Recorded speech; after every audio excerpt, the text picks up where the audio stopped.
So lecture number 11. ठीक आहे. तर मागच्या शनिवारी सगळ्यांना आवाज ऐकू येतो का? स्क्रीन दिसती का? हो सर. ओके. तर मागच्या शनिवारी evaporation, transpiration, evapotranspiration, potential evapotranspiration, effective rainfall हा पार्ट शिकवलेला होता. तोच मी कंटिन्यू करतो. एक 5 मिनिट रिव्हिजन घेतो. After that we will continue our lecture. So 12 मी डायरेक्ट 11 आणि 12 घेतोय. पुन्हा पण मधली लेक्चर्स मी घेणार आहे. ओके.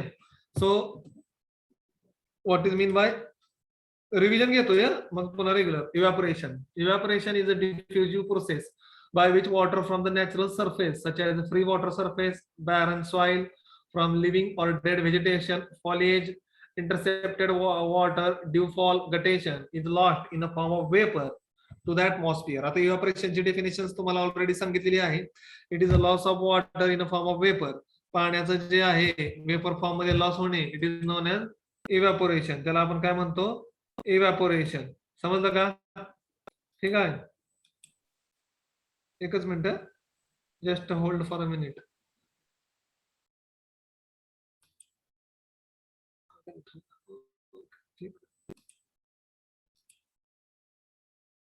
ओके.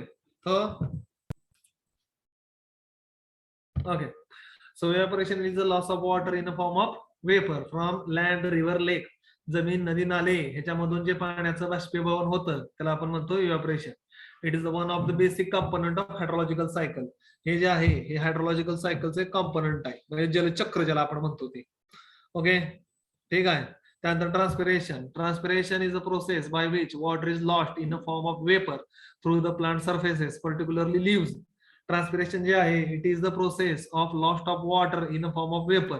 ट्रान्सपिरेशन मध्ये काय होतं? वॉटरचा लॉस होतो in a form of vapour. Vapour मध्ये लॉस होतो. आलं लक्षामध्ये?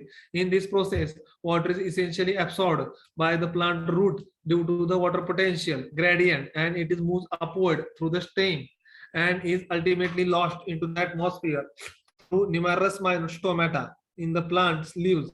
It is basically an evaporation process. Transpiration मध्ये काय होते? तर पाणी जे आहे ते वेपर फॉर्म मध्ये लॉस होतं, पण प्लांट मधनं होतं. आणि प्लांट मधनं कशातनं होतं? स्टोमॅटा. तर प्लांटच्या लीफवर अप्पर सरफेस आणि लोअर सरफेस मध्ये there are cell which is called as a stomata, and from the stomata opening the water is lost in a form of vapour. आलं लक्षामध्ये? तर ट्रान्सपिरेशन हे तुम्हाला ऑलरेडी मी डिटेल मध्ये शिकवलेलं आहे. इकडे जो फोटो आहे एका ठिकाणी ट्रान्सपिरेशन दाखवलेला आहे, एका ठिकाणी इव्हॅपोरेशन दाखवलेला आहे. हा तुम्हाला मी ऑलरेडी एक्सप्लेन केलेला आहे. इव्हॅपोट्रान्सपिरेशन म्हणजे काय? Evaporation plus transpiration. So evapotranspiration is a combined loss of water from the soil, कंसात evaporation, from the plant, कंसात transpiration, surface to the atmosphere to the vaporization of liquid. तर evapotranspiration म्हणजे काय? तर जमिनीमधनं जे वॉटर लॉस होतंय त्याला आपण इव्हॅपोरेशन म्हणतो, आणि प्लांट मधनं जे वॉटर लॉस होतोय त्याला ट्रान्सपिरेशन म्हणतो. दोन्ही ज्यावेळेस एकत्र केलं जातं त्याला इव्हॅपोट्रान्सपिरेशन म्हटलं जातं, आणि त्याचं जे कॅल्क्युलेशन केलं जातं ते मिलीमीटर पर डे मध्ये आपण करतो. आलं लक्षामध्ये? तर इव्हॅपोट्रान्सपिरेशन म्हणजे काय? Evaporation plus transpiration, combination of both. Okay. त्याला म्हणतो आपण इव्हॅपोट्रान्सपिरेशन. ओके. ठीक आहे. आता there is a question in your mind, why we have to understand this concept. Okay. या कन्सेप्ट कशासाठी शिकायच्या? For management of resources in agriculture. आता ऍग्रिकल्चर मध्ये when you are designing a irrigation for any field, okay, or if you are constructing any dam or pond or any canal, irrigation canal, so how much amount or how much area you have to irrigate. okay, समजा एखादं धरण बांधलेलं आहे, त्यातनं canal काढलेलं आहे, तर त्या कॅनलवर किती एरिया इरिगेट होणार आहे हे तुम्ही कसं डिसाइड करणार आहे? तर त्या एरियाचं इव्हॅपोरेशन किती आहे, त्या एरियाचं रेट ऑफ ट्रान्सपिरेशन किती आहे, which crops are cultivated in that area, what is the actual water requirement of that particular crop. Okay. म्हणजे त्या भागामध्ये इव्हॅपोरेशन किती आहे, त्या भागामधलं ट्रान्सपिरेशन किती आहे, त्या भागामध्ये कोणत्या प्रकारचं पीक लावलं जातं, तिथली सॉइल टाईप कशी आहे, या सगळ्याचा अभ्यास केल्यानंतर you have a clear cut idea how much area should be irrigated on that particular dam. त्या डॅमवरनं, त्या डॅम मध्ये असणाऱ्या पाण्यावरनं किती पर्सेंट एरिया इरिगेट होऊ शकतो. आता फॉर एक्झाम्पल समजा शुगर केनचं कल्टिवेशन असेल, शुगर केन असेल, आता साहजिकच आहे राऊंड द इयर पीक आहे, 1 वर्षाचं पीक आहे, त्यामुळे त्याला कंटिन्युअसली पाणी लागणार आहे. सो एरिया इरिगेटेड जो आहे, शुगर केन जर क्रॉप असेल तर एरिया इरिगेटेड कमी होणार आहे. आणि पॅनल मार्फत समजा जर मायनर ॲग्रोनॉमिकल क्रॉप्स असतील, ज्वारी, बाजरी, तूर, मूग, मका असली पिकं जर भिजवून निघणार असतील तर तिथे एरिया इरिगेटेड काय होणार आहे, वाढणार आहे, कारण की वॉटर रिक्वायरमेंट त्या क्रॉपची कमी होणार आहे. That's why we have to study the evaporation and transpiration. Okay, fixing the cropping pattern and working out the irrigation requirement of the crop. तर तुम्हाला कोणता क्रॉपिंग पॅटर्न आहे, which crops you are cultivating and what is the actual amount or the requirement of that particular crop. कोणतं crop घेता, त्याची water requirement किती आहे, त्याची ट्रान्सपिरेशन रिक्वायरमेंट किती आहे, त्यामुळं किती एरिया इरिगेट होऊ शकतो, हे सर्व समजतं. त्याच्यानंतर scheduling of irrigation. So scheduling of irrigation म्हणजे काय, when to irrigate, how to irrigate and how much to irrigate. हे 3 क्वेश्चनचं उत्तर म्हणजे शेड्युलिंग ऑफ इरिगेशन. किती पाणी द्यायचं, कधी पाणी द्यायचं आणि कसं पाणी द्यायचं. If you have to give the irrigation through drip irrigation system, sprinkler irrigation system और surface method of irrigation system, तर कोणत्या मेथडनं तुम्हाला पाणी द्यायचं आहे हे तुम्हाला डिसाइड करावं लागतं. जर तुमच्याकडे दुष्काळ मोठ्या प्रमाणामध्ये पडला असेल तर लोक people are using sprinkler method of irrigation. If you having a facility of drip irrigation system then you can cultivate more crops. Okay, जर तुमच्याकडे ड्रिप असेल तर तुम्ही जास्त एरिया कव्हर करू शकता, कारण की water will be save 20 to 30 to 40% as compare to surface method of irrigation. Surface method of irrigation पेक्षा ड्रिप इरिगेशन मधून 30 ते 40% एरिया जो आहे तो तुमचा वाचतो किंवा सेव्ह होतो. लक्षामध्ये. Classify the region climatologically for agriculture. आता जो रिजन आहे, ज्या रिजन म्हणजे प्रत्येक रिजनचं एक पर्टिक्युलर इव्हॅपोरेशन असते, एक पर्टिक्युलर ट्रान्सपिरेशन असते, ज्याला आपण क्लायमॅटिक रिजन म्हणतो. There are some area in our India which having a highest rate of evaporation and transpiration, so they are considered in arid or semi arid region. काही भागांमध्ये evapotranspiration rate खूप जास्त असतोय. For example desert area or drought area or dryland area, so they are considered as a arid or semi arid area. arid किंवा semi arid area म्हणजे काय, ज्या भागामध्ये रेनफॉल जो आहे 250 or less than 500 mm पाऊस पडतो त्याला आपण arid किंवा semi arid area असं पण म्हणतो.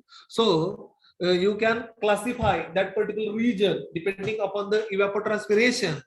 It is arid, semi-arid or tropical, subtropical or temperate. Okay. आता ट्रॉपिकल सबट्रॉपिकल म्हणजे मी काय ते तुम्हाला ऑलरेडी सांगितलेलं आहे. ज्या भागामध्ये ह्युमिडिटी जास्त असते, टेम्परेचर जास्त असतं, they are considered as a tropical subtropical area.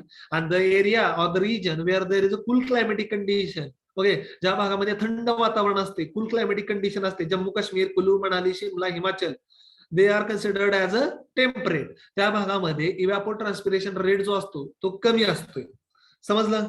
Okay,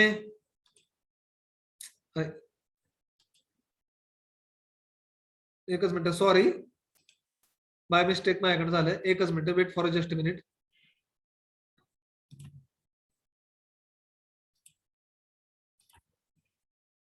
okay, next point. Okay, factors affecting evapotranspiration. Okay, so water loss to the atmosphere are primarily determined by both environmental and plant factors.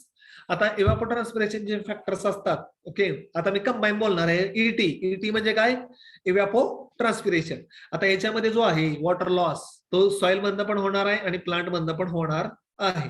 आता त्याच्यासाठी जे factors आहेत ते सॉइलचे factors आहेत, क्लायमेटचे factors आहेत, environmental factors आहेत. There are different types of factors. तो काय एक फॅक्टर कॉन्ट्रीब्युट करत नाही. ओके, त्यानंतर पहिले ते solar radiation. So solar radiation और thermal energy is necessary to evaporate the water from the both soil and plant surfaces.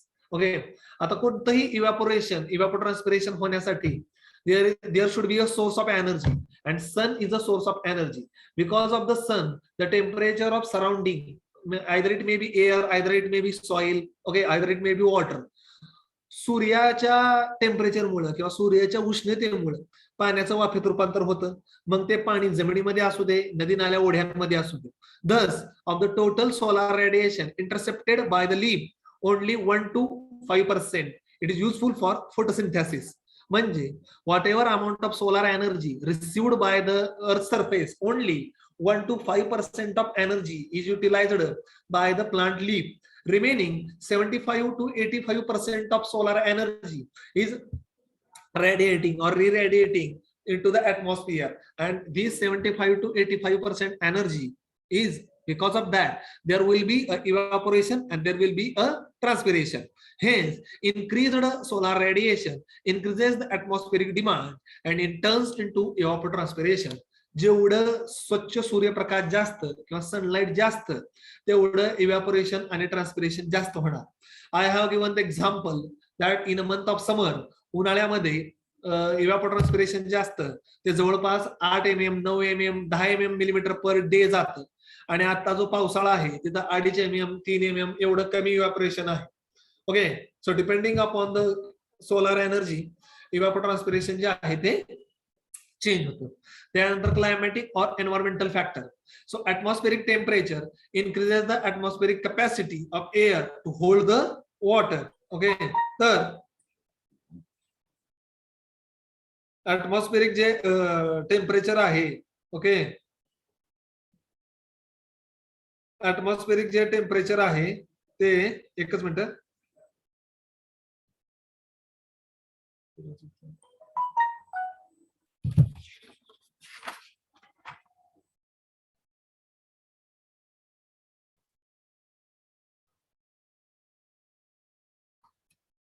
okay, so atmospheric temperature increase the temperature increases the capacity of air to hold the water. Vapor pressure deficit is high, which means a greater atmospheric demand, the greater evapotranspiration. जसं temperature वाढेल, temperature race होईल किंवा increase होईल, तसं वॉटरची holding capacity आहे, म्हणजे sorry एअरची water holding capacity आहे, वॉटर वेपर होल्डिंग कॅपॅसिटी ती वाढते.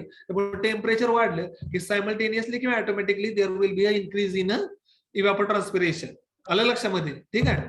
Then the relative humidity, the greater the water vapour content of air the higher the air water potential. आता एक साधं रिलेशन आहे. रिलेटिव्ह ह्युमिडिटी म्हणजे काय? It is the presence of water vapour in air. हवेमध्ये असणारे वॉटर वेपरचं प्रमाण, there we are called as a humidity. आता साधं लॉजिक आहे, if air is actually having a humidity, जर हवेमध्ये ऍक्च्युअली जर ह्युमिडिटी असेल म्हणजे वॉटर वेपर जास्त असेल, so there will be a very less evapotranspiration. जर ऑलरेडी असेल, हॅलो आवाज ऐकू येतोय का? स्क्रीन दिसते का? ओके, ठीक आहे. तर हवेमध्ये ऑलरेडी जर ह्युमिडिटी असेल, हवेमध्ये ऑलरेडी वॉटर वेपर प्रेझेंट असेल, तर जास्त वॉटर वेपर लॉस होतच नाही ना लक्षामध्ये, कारण की ऑलरेडी कूल क्लायमॅटिक कंडिशन असते. रिलेटिव्ह ह्युमिडिटी 80%, 90%, 95% किंवा 100% कधी असते? Wien there will be a rainfall. ज्यावेळेस पाऊस तर पडत असतो किंवा पाऊस पडून गेलेला असतो, at that time the humidity will be more. So if the humidity will be more, then the evapotranspiration will be low, and if the humidity will be low 40, 30 or 20%, then the evapotranspiration will be high. Okay, then the wind transpiration occur when a water diffused through the stomata. A diffusion gradient barrier build up around the stomata, म्हणजे leaf. When the air is still, this means the water diffusion from the wet leaf interiors is almost matched by the water build up outside the leaf. थोडक्यात काय, वारं ज्या वेळेस शांत असतं, wind is calm and cool, त्यावेळेस there will be there is a layer between the water air present on the leaf and the water present inside the leaf, so there will be a no transpiration. But when air is moving or wind is moving from one place to another place, it will continuously absorb the moisture from the plant, from the soil, from the surfaces. So if the wind is blowing or if the wind is moving from one place to another place, there will be a definitely absorption of moisture, and there will be an increase in a evaporation and transpiration. And if the wind will be cool and calm, जर वारं शांत असेल आणि एका जागेवर थंड असेल, तर त्यावेळेस इव्हॅपोट्रान्सपिरेशन जास्त होत नाही.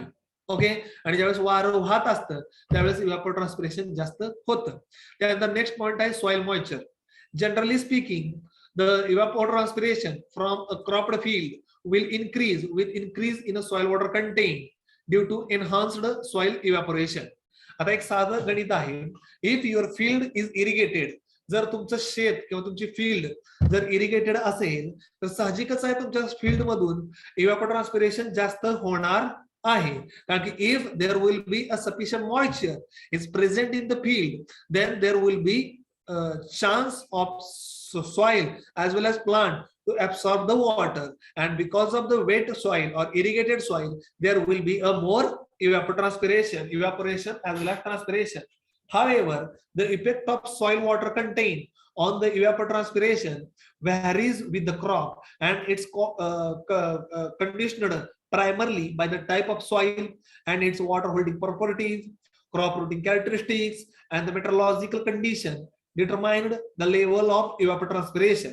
तर इव्हॅपोट्रान्सपिरेशन मध्ये पाणी कुठल्या महिन्यामध्ये दिलेलं आहे, हिवाळ्यात दिले, पावसाळ्यात दिले का उन्हाळ्यात दिले, कोणत्या प्रकारचं पीक आहे, त्या पिकाचे ट्रान्सपिरेशन करण्याची कॅपॅसिटी किती आहे, त्याचे टोमॅटो पाण्याच्या वरच्या बाजूला असतात का पाण्याच्या खालच्या बाजूला असतात, झाडाची ग्रोथ स्टेज कुठली आहे, जर्मिनेशन आहे, व्हेजिटेटिव्ह आहे का मॅच्युरिटी स्टेज आहे.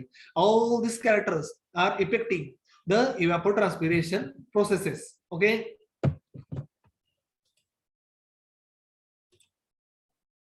त्याच्यानंतर stomatal closure and opening plant factor मध्ये पाहतोय आपण. तर most of the transpiration, okay, अरे एकच मिनिट थांबा,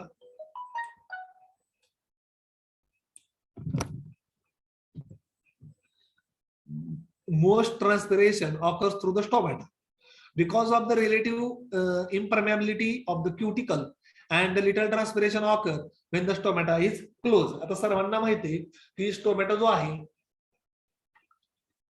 हा मेन सेल असतो की ज्याच्यामधनं ट्रान्सपिरेशन होत असते. As tomato open wider, okay, as the tomato open wider,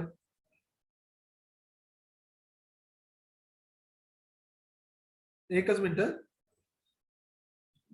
as the stomata open wider more water is lost, but the loss increases is less for each unit increase in a stomatal width. जसा जसा stomata open होत जातो तसा तसा water loss वाढत जातो. आलं लक्षामध्ये. Many factor influencing the stomatal opening and closing, the major ones under field condition being a light and the moisture level. Okay, तर बेसिकली स्टोमॅटलचं जे ओपनिंग आणि क्लोजिंग असते ते लाईट वर आणि टेम्परेचर वर डिपेंड असते. जेवढी सनलाईट किंवा जेवढे टेम्परेचर जास्त तेवढा स्टोमॅटा जास्त ओपन होणार. आलं लक्षामध्ये. In most crop plant light causes stomata to open. A low moisture level in a leaf, low water potential cause guard cell to lose the turgid result in a stomatal closing. आता बऱ्याच वेळा काय होतं की temperature is increasing but plant does not get the sufficient moisture or sufficient water for their growth. म्हणजे temperature तर वाढत असते पण झाडाला जेवढं पाणी पाहिजे तेवढं झाडाला पाणी भेटत नाही. म्हणजे कदाचित दुष्काळ पडलेला आहे किंवा नदी नाल्या ओढ्यांमध्ये पाणी नाही, असे पण कारण असू शकतात किंवा असे पण रिझन्स असू शकतात. त्यावेळेस काय होतं, स्टोमॅटा क्लोज होतो किंवा कमी ओपन होतो किंवा नाईटला पण ओपन केला जातो. म्हणजे this is the mechanism of plant to conserve the moisture. म्हणजे पाणी कमीत कमी कॉन्झर्व व्हावं, वाचावं म्हणून ते झाडाचं मेकॅनिझम आहे. आता stomatal number and size. Most leaves of productive crop have many stomata on the both the side of their relative their leaves. Stomatal number and size which are affected by both genotype and environment have much less effect on the stomatal transpiration than the stomatal opening and closing. आता स्टोमॅटाचे number, स्टोमॅटाची size, स्टोमॅटाची position, पाण्याच्या वरच्या बाजूला का पाण्याच्या खालच्या बाजूला, opening of stomata, डेला open होणार का नाईटला ओपन होणार, किती नंबर ऑफ स्टोमॅटा असणार आहेत, हे सर्व plant to plant, species to species त्याच्या जेनेटिक्स वर डिपेंड असते. लीफ, आता एक सिंपल सांगतो, इन आपलं कॅक्टस जे आहे म्हणजे निवडुंग ज्याला आपण म्हणतो, जे ह्याच्यात ड्रायलँड एरियामध्ये किंवा वाळवंटामध्ये येतं, त्या कॅक्टस मध्ये किंवा त्या निवडुंगामध्ये त्या जे पान असते तिथं काटे असतात. ओके, ते पान जे असते त्यावर काटे असतात आणि त्या काट्यांमधनं इव्हॅपोट्रान्सपिरेशन होत नाही, म्हणजे स्टोमॅटाच्या जागेवर काटे असतात. आणि दुसरी बाब, पान जे आहे ते खूप जाड असते त्यामुळं जे कॅक्टस मधनं अतिशय कमी ट्रान्सपिरेशन होतं. आता असं का केलं असेल निसर्गानं? का की कॅक्टसला एकतर पाणी कमी पडतं, का की ते वाळवंटी भागामध्ये येतं, त्यामुळे कमीत कमी पाण्यावर त्याचा सर्वायवल किंवा जगावं जास्त वेळ, त्यासाठी ते मेकॅनिझम त्यांना दिलेलं गेलेलं आहे. सो लीफ एरिया और canopy cover, the higher the leaf surface area, the greater the transpiration, owing to more transpiration surface. However, the increase in a water loss for each unit increase in a leaf area index is less. It has been shown that the evapotranspiration crop will not increases with increase in the leaf area index. Over that required intercepting 85% of solar radiation. आता इथं काय simple point दिला आहे, the higher the leaf surface area the greater the transpiration. Okay, जेवढी पानांची संख्या मोठी, जेवढी पाणी पसरट, जेवढं पानावर मॅक्सिमम सनलाइट इंटरसेप्ट होणार, तेवढं तुमचं ट्रान्सपिरेशन जास्त होणार. जेवढी पानं अरुंद, बारीक, लहान आणि अपराईट पोझिशन मधलं, तेवढं ट्रान्सपिरेशन जे आहे ते कमी होणार. त्यानंतर नेक्स्ट आहे adaptive mechanism. Many plant having a mechanism in the leaf that favors reduce the transpiration when water become a limiting. आता हे this is the natural mechanism. When there will be a shortage of moisture, then automatically the plant leaf will reduces its number of stomata and close down the stomata or reduces maximum transpiration as much as possible. For example, some grasses species like maize, sorghum reduces their exposed leaf area by leaf rolling. आता बरेच पानं काय करतात, झाड स्वतःचं पान गुंडाळतात. गुंडाळल्यामुळे काय होतं, there will be a less surface area, that's why there will be a less transpiration. While the crop which broad leaf having other mechanism to reduce the water loss, for example, soybean has a tendency to roll the leaf upside down, so the silvery pumpiness hair on the exposed lower surface can reflect more light and albedo and reduces the energy load. आता बघा इथं photo टाकलेला आहे.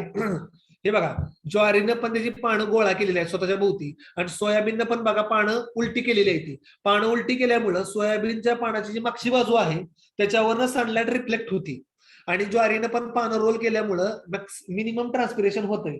Okay, so why this happen? This is happen because of shortage of moisture. हे temporary असतं. when there will be a moisture, ज्यावेळेस पुन्हा पाणी भेटेल किंवा मॉइश्चर भेटेल, then again it will be recovered.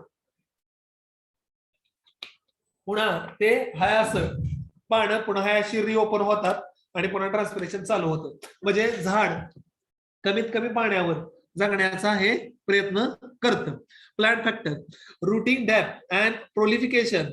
The availability and the extraction of soil moisture by the crop is highly dependent on the rooting depth and prolification. Deeper rooting increases the water availability and rooting prolification. Roots per unit soil volume increases the water extraction from a unit volume of soil before permanent wilting occur.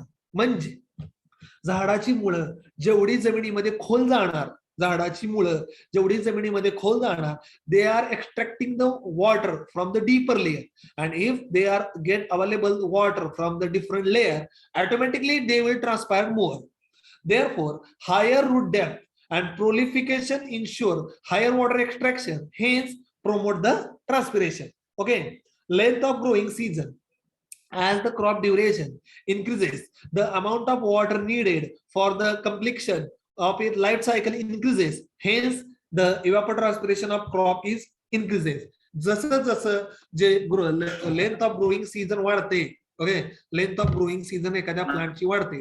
आता उदाहरणार्थ sugar cane जे आहे, it is grown around the year, ते वर्षभर असते field मध्ये, automatically त्याचं evaporation and transpiration त्या फील्ड मधनं जास्तच असणार आहे. आणि ज्वारी, बाजरी, तूर, मूग, मका, उडीद, soybean, these crop having very short growing season, so their rate of evapotranspiration will be low or less. ठीक आहे. आता त्याच्यानंतर management factor, method of irrigation. Different methods employ different rate of water application due to the large variation in water balances, okay, और component. ठीक आहे. तर Different methods imply different rate of water application due to the larger variation. Irrigation water requirement are generally higher with surface irrigation method. आता जे आपण पाठ पाण्यानं पाणी देतो, जमिनीवरनं पाणी सोडलं जातं, furrow, border, strip, check basin, त्याच्यामध्ये lot of water is lost because of infiltration, because of evaporation.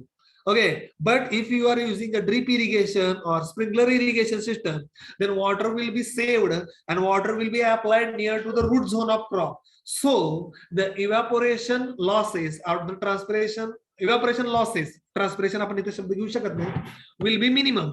And if you are using drip irrigation system with a mulching, drip irrigation system आणि mulching जर वापरलं, so there will be a no evaporation because the mulch paper will cover the soil surfaces. आलं लक्षामध्ये.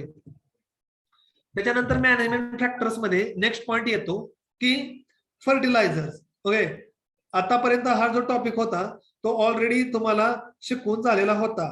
Okay, आतापर्यंत जो topic होता तो already शिकवून झालेला होता. आलं लक्षामध्ये.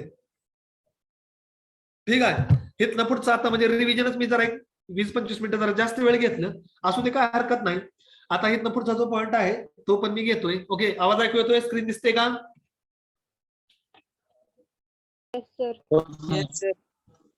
Okay, next point is fertiliser.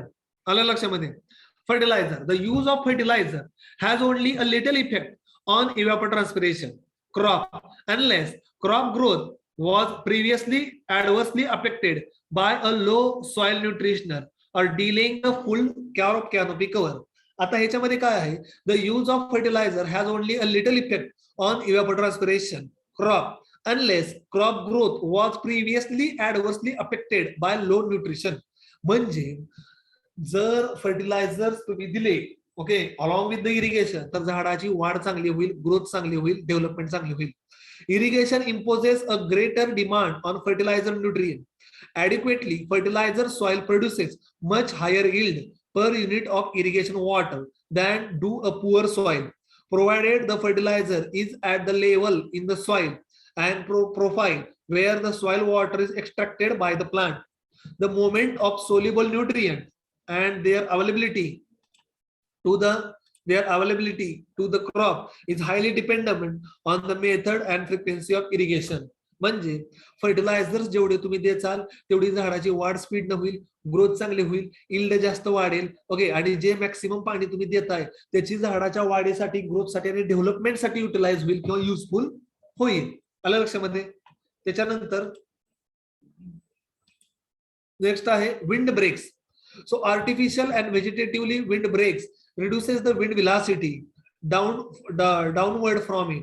This may reduces the evapotranspiration crop by 5 to 30% under the windy, warm, dry condition, depending upon the horizontal downward distance from the wind breaks. Okay, तर हे बघा इथं photo टाकलेला आहे. Wind breaks म्हणजे काय? कमी उंचीचं झाड, मध्यम उंचीचं झाड आणि एकदम हाईट उंचीचं झाड असं फील्डच्या बांधावर लावायचं. त्यामुळे वेगानं वाहणारं वारं, हेवी ब्लोईंग विंड, त्याचं स्पीड कमी होतं आणि वेगानं वाहिलेलं वारं शेतामध्ये शिरत नाही. त्यामुळं इव्हॅपोट्रान्सपिरेशन जो आहे तो फील्ड मधनं किंवा शेतामधनं खूप कमी होतो. आलं लक्षामध्ये? कळलं का? तर हा एक पॉझिटिव्ह पॉइंट आहे की विंड ब्रेकचा. विंड ब्रेक म्हणजे उंच उंच वाढणारी झाडं बांधाच्या बाजूने लावायची बांधावर, आणि त्यामुळे वेगानं वारलेलं वारं शेतात शिरत नाही. वेगानं वाहणारं वारं जर शेतामध्ये शिरलं तर तुम्हाला मी काय सांगितलंय, वारं जर डायरेक्ट स्पीडनं शिरलं तर शेतामधनं इव्हॅपोरेशन आणि ट्रान्सपिरेशन खूप जास्त होतं. आलं लक्षामध्ये? समजलं? तर हा त्यामागचा कारण आहे विंड ब्रेकचा. आणि तो त्याच्याबरोबरच वेगानं आलेल्या वाऱ्यामुळे झाडाची पानं पण फाटत नाहीत किंवा झाडं उरमळून पडत नाहीत किंवा पीक उरमळून पडत पण नाही. हा एक ऍडिशनल पॉइंट आहे विंड ब्रेकचा. आता नेक्स्ट पॉइंट आहे मॅनेजमेंट फॅक्टर्स मध्ये anti transpirant. The use of anti transpirant natural और artificially induced variation in the plant foliage properties and soil conditioner to reduces the evapotranspiration are found to be effective. आता हे anti transparent म्हणजे काय आहे, तर anti transparent हे एक प्रकारचं केमिकल असतं. Wien they are applied on the surface of leaf, ज्या वेळेस ते झाडाच्या पानावर मारलं जातं किंवा स्प्रे केलं जातं, they will form a thin layer of chemical, and because of that chemical the transpiration from the plant leaf will be reduces by 50, 60 or 70%. Okay, तर once point you always keep and remember that 100% transpiration बंद करू शकत नाही, आणि जर 100% transpiration बंद केलं तर झाड मारणार. ओके, कारण त्याचं टेम्परेचर मेंटेन होणार नाही. We can reduces the rate of transpiration by using anti transpiration. आपण जो रेट ऑफ ट्रान्सपिरेशन आहे तो रिड्यूस किंवा कमी करू शकतो. ओके, मी काय म्हटलं कळालं का? आपण जो रेट ऑफ ट्रान्सपिरेशन आहे तो आपण रिड्यूस किंवा कमी करू शकतो, पण 100% बंद करणे it is not a good option. हे एक चांगलं ऑप्शन नाही. ओके, तर हे जे आहे तर त्यासाठी मार्केटमध्ये केमिकल अवेलेबल आहेत, त्यांना आपण अँटी ट्रान्सपेरंट्स म्हणतो. Wien they are applied on the surface of leaf, ज्यावेळेस ते सरफेस ऑफ लीफ वर मारले जातात त्याच्यावर एक पातळसा थर फॉर्म होतो आणि it will reduces the transpiration. आता त्याच्यामध्ये प्रकार आहेत. आता इथं उदाहरण दिलेलं आहे PMA, phenyl mercuric acetic acid, mobileaf, hexagon. Okay, आता आपण पहिलं बघूया stomatal closing type of anti transparent. The fungicide like phenyl mercuric acetate, ज्याला PMA शॉर्टकट मध्ये म्हणतात, and the herbicide like atrazine in a lower concentration served as an anti-transpirant by inducing stomatal closing. तर समजा तुमच्याकडे दुष्काळ पडलेला आहे किंवा पाणी कमी आहे, तुमच्याकडे दुष्काळ पडलाय किंवा पाणी कमी आहे आणि तुम्हाला कमी पाण्यावर झाडाला जगवायचं आहे, so you can use the anti transparent like PMA, okay, or atrazine. This reduces the photosynthesis, आणि त्याच्यामुळं जो फोटोसिंथेसिस आहे ते पण कमी होतं. लक्षामध्ये, PMA was found to decrease the transpiration rate than the photosynthesis. Photosynthesis कमी झालं की यील्ड कमी येणार, त्यामुळे PMA हा बेस्ट आहे. ABA, okay, induces the closing of stomata. AB जे आहे ABA हे पण स्टोमॅटल क्लोजिंग करतं, तर टेम्पररी करतं, परमनंट नाही करत. आणि स्टोमॅटल क्लोजिंग झालं की तुम्हाला मगाशी काय सांगितलंय की ऑटोमॅटिक ट्रान्सपिरेशन जे आहे ते कमी होतं. त्यानंतर नेक्स्ट आहे reflective type.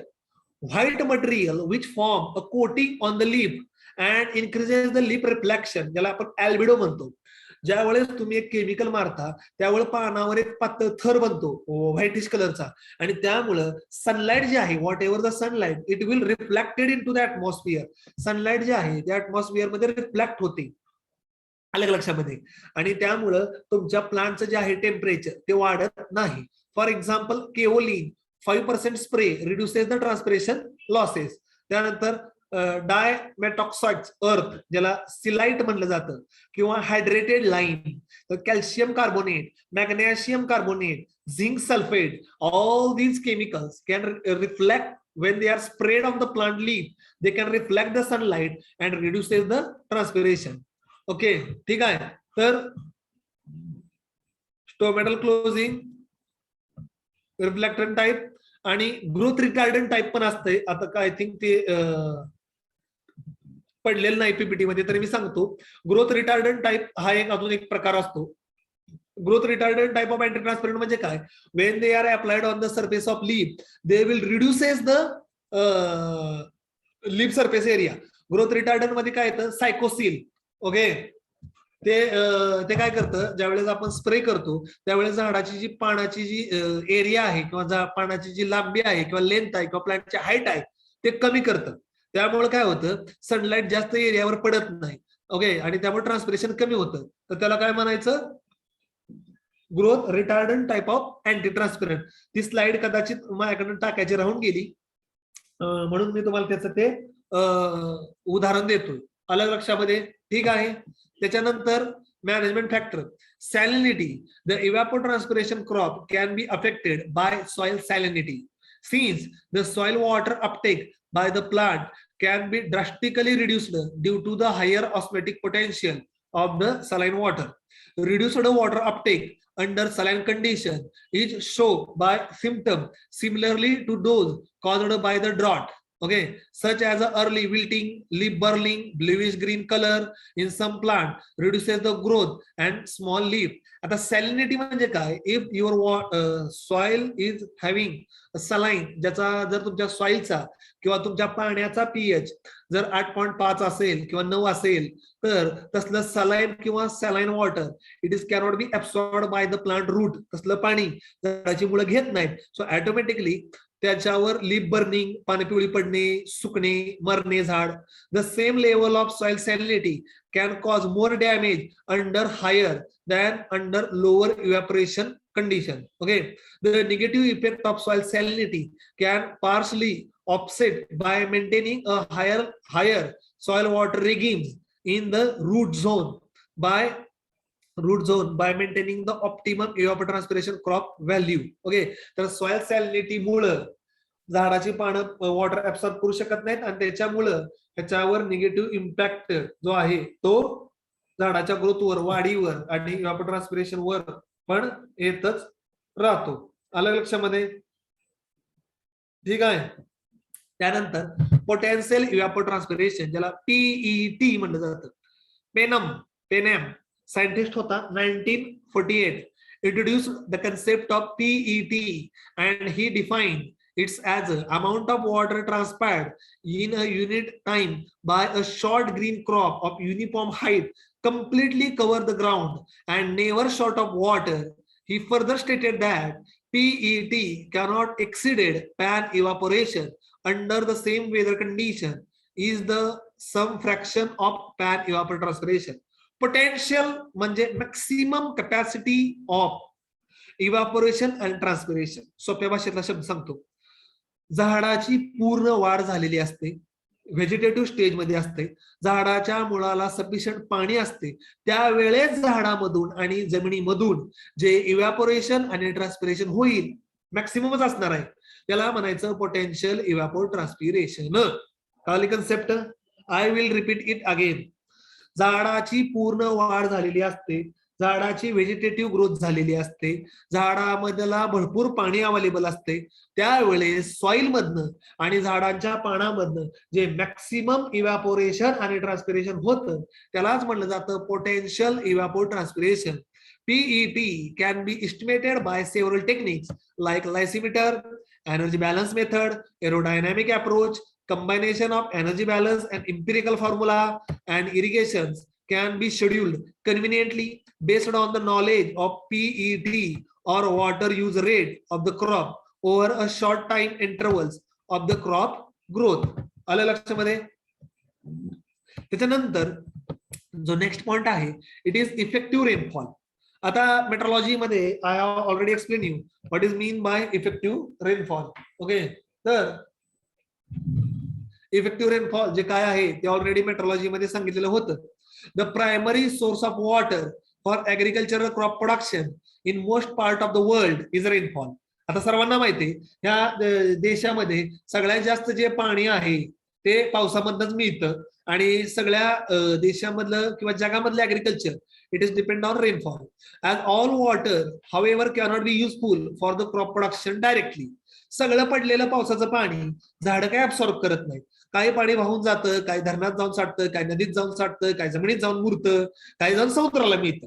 The extent of rainfall received and its utility in crop production in a given location determines its effectivity. In a simplest term, effective rainfall means useful or utilizable rainfall from the point of view of crop and water requirement.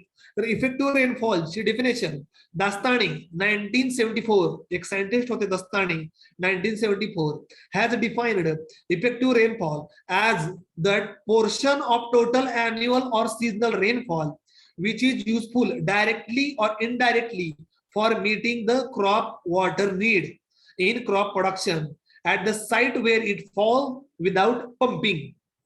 आता सोप्या भाषेमध्ये तुम्हाला एक उदाहरण देतो. काय definition सांगते. पडलेल्या पावसापैकी किती टक्के पावसाचं पाणी झाडानं डायरेक्टली स्वतःच्या ग्रोथ आणि डेव्हलपमेंटसाठी ऍब्सॉर्ब केलं त्याला म्हणायचं इफेक्टिव्ह रेनफॉल. आता फॉर एक्झाम्पल सांगतो, समजा 10 मिलीमीटर पाऊस पडला, त्यापैकी 2 मिलीमीटर पावसाचं पाणी झाडानं स्वतःच्या ग्रोथ आणि डेव्हलपमेंटसाठी ऍब्सॉर्ब केलं. राहिलेल्या 8 मिलीमीटर मधलं 4 मिलीमीटर पाणी वाहून गेलं. 4 मिलीमीटर पाणी जे आहे ते जमिनीमध्ये मुरलं. म्हणजे इफेक्टिव्ह रेनफॉल किती राहिला? 2 मिलीमीटर. म्हणजे झाडानं जेवढं पाणी स्वतःच्या ग्रोथ आणि डेव्हलपमेंटसाठी डायरेक्टली ऍब्सॉर्ब केलं त्याला म्हणायचं इफेक्टिव्ह रेनफॉल. मग वाहून गेलेलं पाणी नदीमध्ये साठलं, धरणात साठलं किंवा जमिनीमधनं विहिरीतनं काढलं आणि तुम्ही शेताला पाजलं तर त्याला इफेक्टिव्ह रेनफॉल म्हणत नाही. आलं लक्षामध्ये? कारण की तुम्ही आर्टिफिशियली पाजताय, त्याला इरिगेशन म्हणलं जातं. कळालं? So it is therefore include water intercepted by living or dry vegetation that lost by evaporation from the puddled on the soil surface, lost by evapotranspiration during crop growth. The fraction which contributes to leaching and percolation or facilitate other cultural operation either before or after sowing without any harmful effect on the yield and quantity of the field crop. आता बऱ्याच वेळा काय होतं, पाणीचं leaching होतं, पाण्याचं losses होतात, पाणी वाहून जातं, रन ऑफ होतं, हे सगळं काही इफेक्टिव्ह रेनफॉल मध्ये पकडलं जात नाही. Consequently ineffective rainfall is the portion which lost by surface run off. बघा, इनइफेक्टिव्ह रेनफॉल कशाला म्हणायचं? जे पाणी वाहून जातं, खूप जमिनीमध्ये खूप खोल मुरतं. ओके, ठीक आहे. क्रॉप हार्वेस्टिंग केल्यानंतर समजा पाऊस पडला, तो इफेक्टिव्ह रेनफॉलच आहे, की शेतात क्रॉप तर नाहीच आहे. लक्षामध्ये? ठीक आहे. तर त्याला काय म्हणायचं? इनइफेक्टिव्ह रेनफॉल. आता फॅक्टर्स इन्फ्लुएन्सिंग इफेक्टिव्ह रेनफॉल. कोणते घटक इफेक्टिव्ह रेनफॉलवर अफेक्ट करतात? Several factors influencing portion of effective rainfall. अरे कोण आहे रे? बोलू नका, म्यूट राहा म्हणून किती वेळा सांगितलंय? अभय Kulkarni. Several factors influencing the effective rainfall.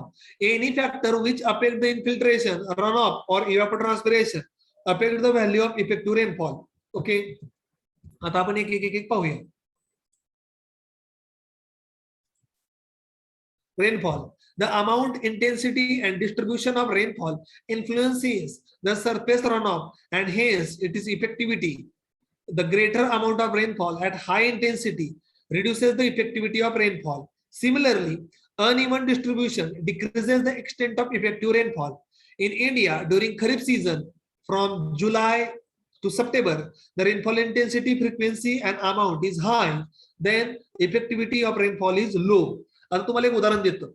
समजा एका दिवशी 50 मिलीमीटर पाऊस पडला तर झाड किती मिलीमीटर पाणी अब्सॉर्ब करणार आहे? 2 मिलीमीटर करणार आहे. म्हणजे 48 मिलीमीटर पाणी काय होणार आहे? वेस्ट जाणार आहे. ओके. आणि तोच 50 मिलीमीटर पाऊस जर 10 दिवस जर विभागून पडला, मी काय म्हणलं, 50 मिलीमीटर पाऊस जर 10 दिवस पडला विभागून, म्हणजे रोज 5 मिलीमीटर 5 मिलीमीटर 5 मिलीमीटर 5 मिलीमीटर असा जर 10 दिवस पडला तर रोज झाड किती मिलीमीटर अब्सॉर्ब करणार आहे? 2 मिलीमीटर. म्हणजे 50 मिलीमीटर मधनं लक्षामध्ये 10 दिवसामध्ये 20 मिलीमीटर पाणी अब्सॉर्ब होणार आहे. का? तर रोज थोडा थोडा थोडा थोडा थोडा थोडा पाऊस डिस्ट्रीब्यूट होऊन पडला. पण तोच जर 50 मिलीमीटर पाऊस एका दिवशी पडला तर काय होणार आहे? 2 मिलीमीटर झाड अब्सॉर्ब करणार, बाकी जाणार पाणी वाया निघून. त्यामुळं पाऊस स्लो, कमी आणि डिस्ट्रीब्यूट होऊन पडला पाहिजे तर इफेक्टिव्हिटी वाढते. की इफेक्टिव्ह रेनफॉलची डेफिनेशन काय आहे? It is the amount of water absorbed by the plant. Okay, directly जे पडलेलं पावसाचं पाणी आहे ते डायरेक्टली ऍब्सॉर्ब होणे म्हणजेच त्याला काय म्हणतात? Effective rainfall. आलं लक्षामध्ये? कळालं का? ओके. त्यामुळं पाणी जेवढं पसरून आणि व्यवस्थित पडत राहील, ओके, पाणी जेवढं पसरून आणि पाऊस व्यवस्थित पसरून आणि कमी पडत राहील तेवढी इफेक्टिव्हिटी वाढते. आणि जर पाऊस एकाच दिवशी जर जास्त पडला भरपूर तर इफेक्टिव्हिटी जी आहे ती कमी होते. समजलं? कळालं तुम्हाला पॉइंट हा? त्याच्यानंतर नेक्स्ट पॉइंट आहे rainfall characteristics. On the other hand, during winter season from November to April, most of the rainfall is effective due to its low intensity, frequency and amount. आता काय होतं? एप्रिल, नोव्हेंबर, डिसेंबर, जानेवारी, February, March, April मध्ये पाऊस जो आहे तो पसरून आणि हळूहळू आणि कमी पडतो, त्याच्यामुळे मॅक्सिमम वॉटर जे आहे ते झाड डायरेक्टली ऍब्सॉर्ब करतं. ओके, डायरेक्टली ऍब्सॉर्ब करतं, त्यामुळं इफेक्टिव्हिटी जी आहे ती वाढते. लक्षामध्ये, the evapotranspiration increases the effectivity of rainfall. Okay, higher evaporative demand of the atmosphere increases the greater duplication of soil in the soil. Therefore, the proportion of effective rainfall is the total rainfall is increasing. जेवढं जास्त पाणी झाड absorb करणार, utilise करणार, ट्रान्सफायर करणार, तेवढी इफेक्टिव्हिटी वाढणार. म्हणजे ते पाणी प्लांटने ऍब्सॉर्ब केलेलं आहे. आलं लक्षामध्ये? Weight a minute, next slide open होत नाहीये. Okay, land characteristics. The time interval between receipt of rainwater and its recession by soaking into the soil is also known as opportunity time. म्हणजे असं नाहीये की जर समजा पडलेल्या पावसाचं पाणी सॉइलने थोडंफार ऍब्सॉर्ब करतेच ना, सॉइल काही प्रमाणामध्ये, ते जर पाणी पुन्हा प्लांटने ऍब्सॉर्ब करत बसलं किंवा प्लांटला जर मिळालं तरी सुद्धा इफेक्टिव्हिटी वाढते. Water stay longer on the flat and levelled land and this has a longer opportunity time than the slopy land, leading to the higher fraction of effective rainfall than undulating land.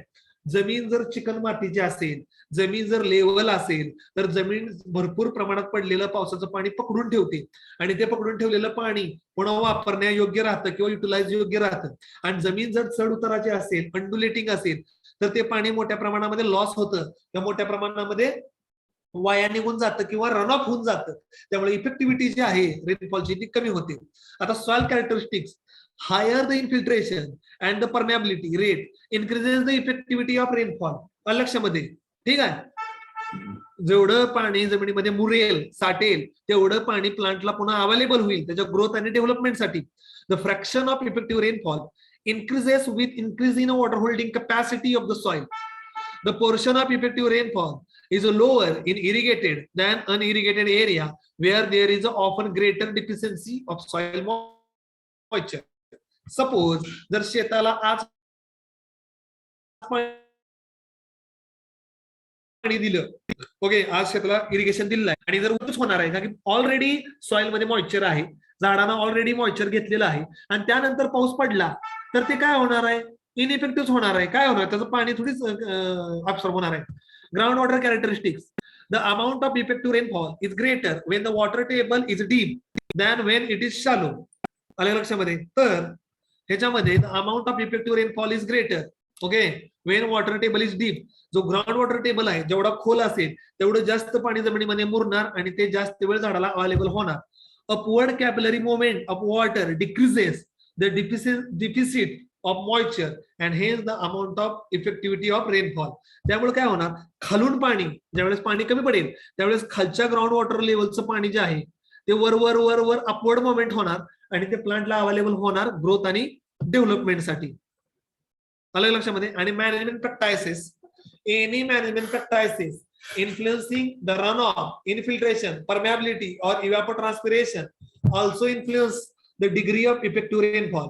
Bunding, terracing, plowing, ridging, mulching reduces the runoff and increases the effectivity of rainfall. जेवढं शेतातलं पडलेलं पाणी शेतामध्ये अडवणार, शेतामध्ये मुरवणार, शेतामध्ये जिरवणार, तेवढं इफेक्टिव्हिटी वाढणार. साहजिकच आहे. आणि जेवढं शेतातलं पाणी वाहून जाणार तेवढी इफेक्टिव्हिटी कमी होणार. Crop characteristics, higher the crop evapotranspiration rate create greater duplication of soil moisture. Hence, effectivity of rainfall is directly proportional to the rate of water uptake by the crop. Degree of groundwater cover, root zone depth, growth stages influencing the water uptake.